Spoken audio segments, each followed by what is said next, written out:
শনিবারের বারবেলা ধারাভাষ্য পাঠে স্নেহাশিস দাস। উত্তর কলকাতার শোভাবাজারের একটা পুরনো বাড়ি।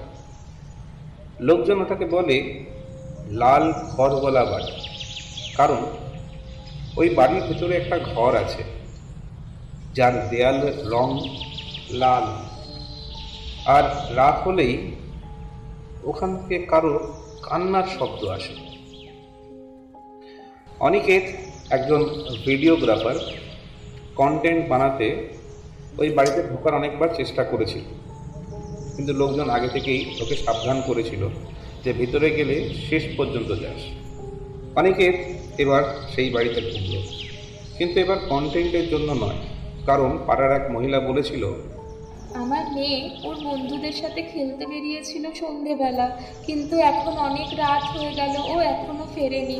আমি অনেক বন্ধুদের বাড়িও গেছি, কিন্তু ওকে দেখতে পাচ্ছি না, কেউ ওর খবরও দিতে পারছে না, আর সবাই বলছে ওই বাড়িতে ওকে ঢুকতে দেখেছে। প্লিজ, আমি হাত জোড় করছি, প্লিজ আমার মেয়েটাকে কেউ এনে দাও, প্লিজ আমার মেয়েটাকে কেউ এনে দাও। রাত প্রায় 11টা। অনিকেত বাড়ির ভিতর প্রবেশ করলো। আস্তে আস্তে সামনের দিকে এগিয়ে যেতে দেখতে পেল একটা কাঠের সিঁড়ি। সেই কাঠের সিঁড়ি বেয়ে অনিকেত উঠতে শুরু করলো।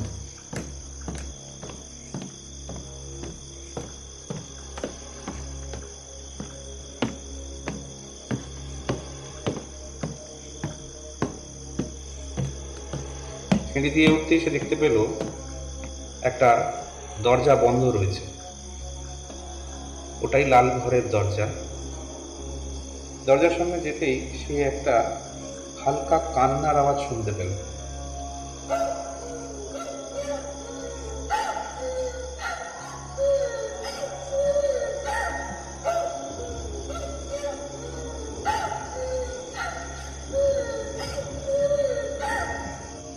দরজাটায় হালকা করে একটু চাপ দিতেই আস্তে করে খুলে গেল। দরজাটা খুলতেই একটা ঠান্ডা হাওয়া বয়ে গেল অনিকেতের উপর দিয়ে। ঘরের কোণে একটা ছোট্ট মেয়ে বসে আছে, মাথা নিচু, চুলে পুরো মুখটাই ঢাকা, আর ঘরের ভেতরে মেঝেতে পুরনো কিছু চিহ্ন রয়েছে, দেয়ালে আঁচড়, আর মাঝখানে একটা ভাঙা চেয়ার। হঠাৎ দরজাটা জোরে বন্ধ হয়ে গেল। অনিকেত ধীরে ধীরে বলল, তুমি কি? মেয়েটা আস্তে আস্তে বলল, তুমি কি আমাকে নিয়ে যেতে এসেছো? তুমি কি আমাকে নিয়ে যাবে? হ্যাঁ।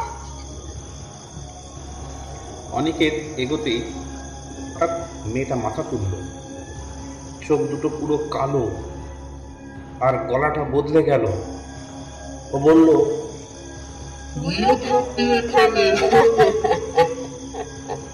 হঠাৎ চারপাশে ছায়া জমতে লাগলো। একটা বড় অন্ধকার আকার মেয়েটার পেছনে দাঁড়িয়ে। অনিকেত বুঝল যে মেয়েটা নিজে ভূত না, ওকে কেউ আটকে রেখেছে। ছায়াটা গর্জে উঠল, ও আমার, ওকে আমার কাছ থেকে কেউ নিয়ে যেতে পারবে না, কেউ ওকে আমার থেকে আলাদা করতে পারবে না। দাদা, আমাকে বের করো এখান থেকে। দাদা, আমাকে বের করো এখান থেকে। অনিকেতের হঠাৎ মনে পড়ল বাইরে এক বৃদ্ধ তাকে একটা তাবিজ দিয়েছিল, বলেছিল শেষ পর্যন্ত গেলে এটা ব্যবহার করিস।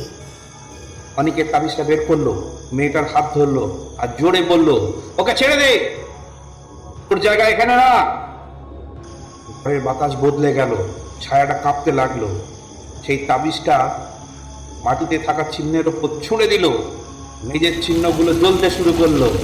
ছায়াটা চিৎকার করতে লাগলো।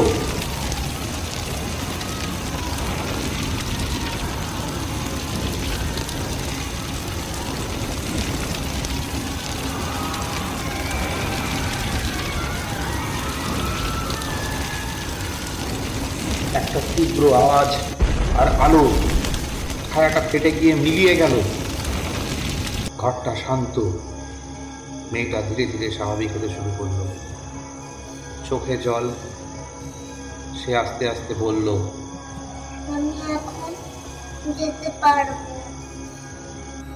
পরদিন মেয়েটা তার মায়ের কাছে ফিরে গেল। সব ভূত খারাপ না, কখনো কখনো তাদের মুক্তির দরকার হয়। ভয়ঙ্করটা থাকে অন্য কোথাও। দেখা হচ্ছে পরবর্তী গল্প নিয়ে। ধন্যবাদ।